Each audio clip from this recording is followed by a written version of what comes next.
কেনেকৈ পাহৰিম তোকে ঐ ঐয়ে ঐ ঐয়া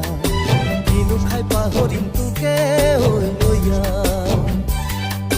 মিচিনি আনিব বৰে বি ঐয়ে ঐ ঐয়া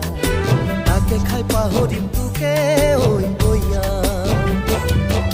দুখৰে দিনতে ঐ কাষৰতে ৰৈ ঐ নিতম গাবি মোকে নিচুকাবলৈ শুনি শুনি টোপনি